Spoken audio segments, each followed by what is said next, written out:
How to analyse IPO. ஒரு IPO எப்படி analyse பண்ணுறது, நம்ம எப்படி அனலைஸ் பண்ணி நம்ம அதில் அப்ளை பண்ணி ப்ராஃபிட் பார்க்குறது. ஸோ இந்த மாதிரி நிறையா கேள்விகளோடு இருக்கீங்களா? அப்போ இந்த வீடியோ உங்களுக்கு தான். வீடியோக்குள்ளே போகிறதுக்கு முன்னாடி நம்மளோட சேனலை லைக் பண்ணி சப்ஸ்கிரைப் பண்ணுங்கள். வாங்க வீடியோக்குள்ளே போகலாம். முதல்ல ஐபிஓனா என்னென்னு பார்த்துருவோம். ஐபிஓ அப்படிங்கிறது வந்து பார்த்தீங்கன்னா இனிஷியல் பப்ளிக் ஆஃபரிங்னு சொல்லுவாங்க. ஸோ கம்பெனிஸ் வந்து பார்த்தீங்கன்னா அவங்களோட ஷேர்ஸை வந்து பப்ளிக்காக வந்து பார்த்தீங்கன்னா பாதி ஷேர்ஸை வந்து விற்க வருவாங்க. அப்படி அவங்க ஷேர்ஸை விற்கிறது மூலிமா பப்ளிக்ஸ் வந்து பார்த்திங்கன்னா அவங்க வாங்கி அவங்களோட பணம் எல்லாம் வந்து பார்த்திங்கன்னா கம்பெனிக்கு வந்து ஒரு ப்ராஃபிட்டுக்காகவோ எதுக்கோ வந்து பயன்பட ஆரம்பிச்சிடும். சரி, ஓகே, முதல்ல ஏன் வந்து ஐபிஓ வந்து எல்லோரும் வந்து ரிலீஸ் பண்ணுறாங்க? ஸோ ஐபிஓ பண்ணுறது மூலிமா என்ன பிரயோஜனம் அப்படின்னு சொல்லி கேட்குறீங்களா? அதுக்கு வந்து பார்த்திங்கன்னா ஒரு கம்பெனி வந்து பார்த்திங்கன்னா ஐபிஓ ரிலீஸ் பண்ணுறதுக்கான மெயின் ரீசன் என்னென்னு பார்த்திங்கன்னா அவங்களோட பிஸ்னஸை வந்து எக்ஸ்பேண்ட் பண்ணுறதுக்காகவும், இல்லை அவங்களோட பிஸ்னஸை அடுத்த லெவலுக்கு எடுத்துகிட்டு போகிறதுக்காகவும், அவங்களோட கம்பெனியை வந்து பார்த்திங்கன்னா டெவலப் பண்ணுறதுக்காகவும், ஸோ இந்த மாதிரி காரணத்துக்காகலாம் வந்து பார்த்திங்கன்னா ஐபிஓ ரிலீஸ் பண்ணுவாங்க.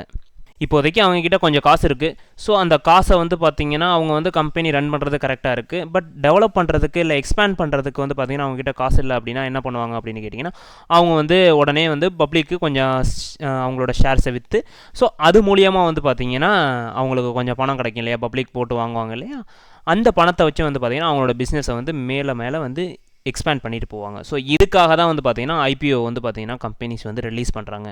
ஸோ ஐபிஓனா என்னென்னு பார்த்துட்டோம், ஐபிஓ எதுக்காக ரிலீஸ் பண்ணுறாங்க அப்படின்னு சொல்லி பார்த்துட்டோம். எப்படி ஐபிஓவை நம்ம இப்போ அனலைஸ் பண்ணுறது அப்படின்னு சொல்லி பார்க்கலாம். ஃபஸ்ட்டு பிஸ்னஸை வந்து அண்டர்ஸ்டாண்ட் பண்ணணும்.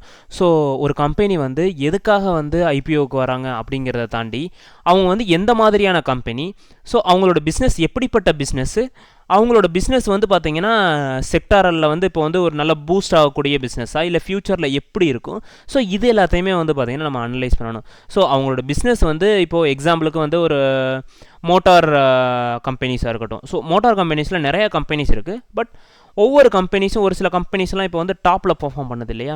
ஸோ அந்த கம்பெனிஸ் வந்து பார்த்திங்கன்னா அவங்க எந்த மாதிரியான பிஸ்னஸ் ஸ்ட்ராட்டஜி வச்சுருக்காங்க அப்படிங்கிறது தான் மேட்டர். ஸோ ஃப்யூச்சரில் வந்து பார்த்திங்கன்னா அவங்களோட பிஸ்னஸ் வந்து எப்படி போகும், ஸோ இது எல்லாத்தையுமே வந்து பார்த்திங்கன்னா நம்ம வந்து அனலைஸ் பண்ணணும்.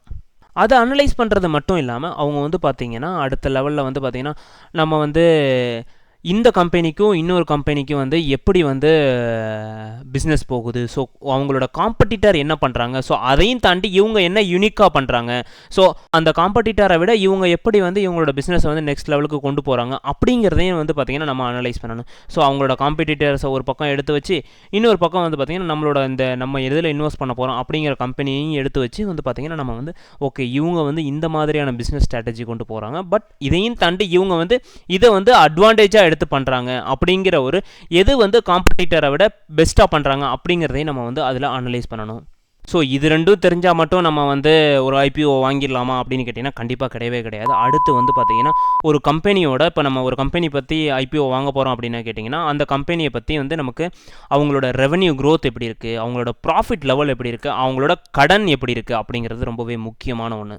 இப்போ எக்ஸாம்பிளுக்கு வந்து பார்த்திங்கன்னா இப்போ ஸ்விக்கி ஐபிஓ வந்துச்சு. ஸோ ஸ்விக்கி ஐபிஓ வந்து பார்த்திங்கன்னா அவங்களோட பிஸ்னஸ் லெவல் வந்து பார்த்திங்கன்னா நல்ல ஒரு எக்ஸ்பான்ஷன், அவங்களோட ஐடியாலஜி, அவங்களோட ஸ்ட்ராட்டஜி எல்லாமே வந்து பார்த்திங்கன்னா நல்லா இருந்துச்சு. அதனால் மக்கள் வந்து பார்த்திங்கன்னா எல்லோரும் ஸ்விக்கி ஐபிஓ ஒரு ஹைப்பாக பார்த்தாங்க. அதே மாதிரி நீங்கள் எந்த கம்பெனி சூஸ் பண்ணுறீங்களோ அந்த கம்பெனியோட ரெவன்யூ க்ரோத் எப்படி இருக்குது, ஸோ போன வருஷத்தோட இந்த வருஷம் க்ரோத் எப்படி இருக்குது, ஸோ லாஸ்ட் 2 இயர்ஸை விட எப்படி வந்து அவங்களோட க்ரோத் ரெவன்யூ க்ரோத் எப்படி இருக்குது, அவங்களோட ப்ராஃபிட் எவ்வளோ இருக்குது, ஸோ ப்ராஃபிட் வந்து நல்லா போகுதா இல்லை என்ன ஏது அப்படிங்கிறதையும் நம்ம அனலைஸ் பண்ணணும். அதையும் தாண்டி நம்ம வந்து அந்த கம்பெனிக்கு எவ்வளோ கடன் இருக்குது, ஸோ அப்படிங்கிறதையும் நம்ம அனலைஸ் பண்ணணும். இப்போது ஒரு கம்பெனி வந்து பார்த்திங்கன்னா ரொம்ப கம்மியான கடன் லெவல் வச்சுருந்தாங்க அப்படின்னு கேட்டிங்கன்னா அவங்களோட கம்பெனி க்ரோத் நல்லாயிருக்கும். ஸோ அவங்களெலாம் வந்து பார்த்திங்கன்னா நம்ம இன்வெஸ்ட் பண்ணுறதுக்கு ரொம்பவே நல்ல கம்பெனின்னு கூட சொல்லலாம். இதே ஹை டெப்ட் வச்சுருந்தாங்க அப்படின்னு கேட்டிங்கன்னா நம்மளால் வந்து அதை யோசிச்சு கூட பார்க்கக்கூடாது. ஏன்னா வந்து பார்த்திங்கன்னா அது வந்து ரொம்ப வந்து கடனில் மூழ்கி இருக்க கம்பெனி. ஸோ அதில் போட்டால் நம்ம என்ன நடக்கும் அப்படிங்கிறது உங்களுக்கே தெரியும். ஸோ நம்ம யூஸ்வலாக நார்மலாக கடன் வாங்குற மாதிரி தான். நம்ம ரொம்ப கடன் வாங்கிட்டே இருந்தோம் அப்படின்னா கேட்டிங்கன்னா நம்ம லைஃப்பில் என்ன நடக்கும், ஸோ அந்த கடன் கட்டுறதுக்கே நம்மளால் வந்து ரொம்ப கஷ்டப்பட்டு, ஸோ அதுதான் மேட்டர். அதனால தான் வந்து பார்த்திங்கன்னா நம்ம வந்து ஒரு கம்பெனி வந்து எவ்வளோ கடன் வாங்கி வச்சுருக்காங்க, ஸோ அந்த கம்பெனி வந்து எவ்வளோ கடனில் இருக்குது, எவ்வளோ டெப்ட்டில் இருக்குது அப்படிங்கிறத நம்ம பார்க்கணும், ரொம்பவே கவனமாக பார்க்கணும். ஸோ அதை பார்த்து தான் வந்து பார்த்திங்கன்னா நம்ம வந்து அந்த ஐபிஓவில் இன்வெஸ்ட்டே பண்ணணும். இதெல்லாம் தாண்டி இன்னொரு விஷயத்தையும் நம்ம ரொம்ப முக்கியமாக பார்க்கணும். அந்த கம்பெனியோட மேனேஜ்மெண்ட் எப்படி இருக்குது, ஸோ அவங்க வந்து எப்படி வந்து கம்பெனியை வந்து மேனேஜ் பண்ணி கொண்டு போகிறாங்க.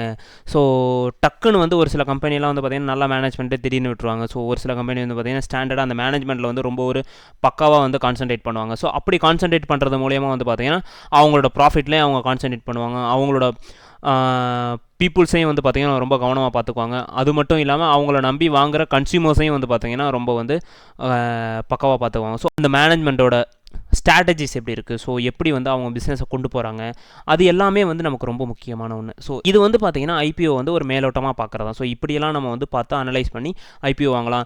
இன்னும் வந்து நீங்கள் வந்து இன்டெப்த்தாக ஐபிஓ வந்து அனலைஸ் பண்ணி ஸோ எப்படி வந்து நம்ம வந்து ப்ராஃபிட் பார்த்து எப்படி பிஸ்னஸ் மாடல் பார்த்து ஒரு கம்பெனியை வச்சு எக்ஸாம்பிள் பண்ணி பண்ணுங்கள் அப்படின்னு சொன்னீங்கன்னா நம்மளோட சேனலில் வந்து பார்த்திங்கன்னா ஒரு கமெண்ட் பண்ணுங்கள் இந்த வீடியோவுக்கு. ஸோ ஐபிஓன்னு சொல்லி ஒரு கமெண்ட் பண்ணுங்கள், நம்ம வந்து அதை பற்றி டீட்டெயிலாக பேசலாம். ஸோ எந்த மாதிரியான கம்பெனியை பற்றி உங்களுக்கு அனலைஸ் வேணும் அப்படிங்கிறதையும் நம்மளோட கமெண்ட்டில் மென்ஷன் பண்ணுங்கள், நம்ம அதை பற்றி டீட்டெயிலாக போடலாம்.